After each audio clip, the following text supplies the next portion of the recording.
आज सुबह महाराष्ट्र की राजनीति उस झटके से हिल गई जिसकी किसी ने कल्पना तक नहीं की थी। जिस चेहरे को लोग दादा कहकर पुकारते थे, जो 4 दशकों से सत्ता, संघर्ष और सियासत का पर्याय बना था, आज वही चेहरा अचानक सबको छोड़कर चला गया। महाराष्ट्र के उप मुख्यमंत्री और राष्ट्रवादी कांग्रेस पार्टी के वरिष्ठ नेता अजीत पवार का बारामती में एक विमान हादसे में निधन हो गया। यह हादसा आज बुधवार सुबह करीब 8:45 पर हुआ, जब अजीत पवार जिला परिषद चुनाव के प्रचार के लिए बारामती पहुंच रहे थे। लैंडिंग के दौरान उनका विमान अचानक संतुलन खो बैठा और देखते ही देखते भीषण हादसे का शिकार हो गया। इस विमान में कुल 5 लोग सवार थे। हादसे में गंभीर रूप से घायल अजीत पवार को बचाने की हर कोशिश की गई, लेकिन कुछ ही देर बाद उनके निधन की पुष्टि कर दी गई।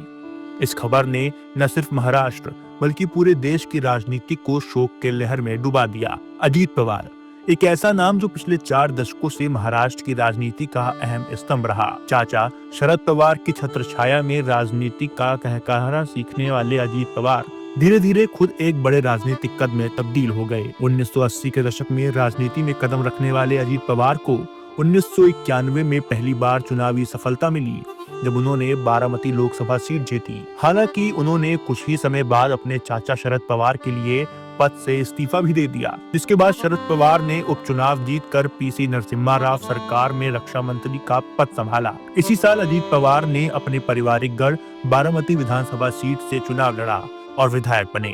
इसके बाद जो सिलसिला शुरू हुआ वह 8 बार लगातार जीत तक पहुंचा। 1991, 1995, 1999, 2004, 2009, 2014, 2019 और 2024 हर बार बारामती ने अजीत पवार पर भरोसा जताया। 1991 में ही अजीत पवार पहली बार मंत्री बने, सुधाकर राव नाइक सरकार में कृषि और बिजली राज्य मंत्री। 1992 में जब शरद पवार मुख्यमंत्री बने तो अजीत पवार को मृदा संरक्षण, बिजली और योजना जैसे अहम विभाग मिले।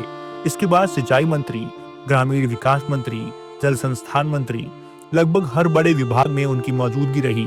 साल 2010 में जब अजीत पवार पहली बार महाराष्ट्र के उप मुख्यमंत्री बने, वह राज्य के 8वें उप मुख्यमंत्री थे और अपने राजनीतिक जीवन में कुल 6 बार इस पद पर रहे।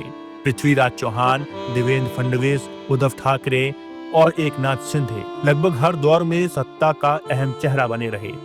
हालांकि उनकी राजनीतिक यात्रा आसान नहीं थी। अजीत पवार के मन में यह टीस हमेशा रही कि उन्हें मुख्यमंत्री जैसा शीर्ष पद बार बार दूर रखा गया। यही असंतोष 2022 में चाचा शरद पवार के खिलाफ बगावत का कारण बना और राष्ट्रवादी कांग्रेस पार्टी 2 हिस्सों में बढ़ गई। राजनीति अलग हो गई, लेकिन रिश्ते कभी पूरी तरह नहीं टूटे। राजनीतिक मतभेदों के बावजूद अजीत पवार अपने चाचा से मिलते रहे, उनका आशीर्वाद लेते रहे। हाल ही में हुए एक स्थानीय निकाय चुनाव में चाचा भतीजे ने पुणे नगर निगम में फिर से साथ आकर चुनाव लड़ा।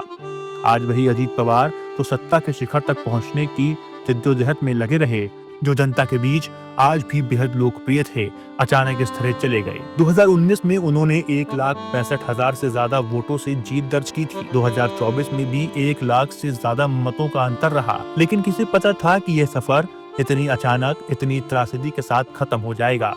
बारामती आज गमगीन है, महाराष्ट्र स्तब्ध है और राजनीति ने एक ऐसा चेहरा खो दिया जिसकी भरपाई शायद जल्द संभव नहीं।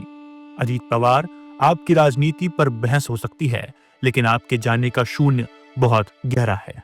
डेस्क रिपोर्ट, स्पष्ट वक्ता। शर्मा क्यों रहा? दीदी कितनी शाई है ना? वो तो है। दीदी अपने हर बॉयफ्रेंड से ऐसी ही शर्माती है। प्रिया गोल्ड CNC, मीठे में नमकीन का ट्विस्ट।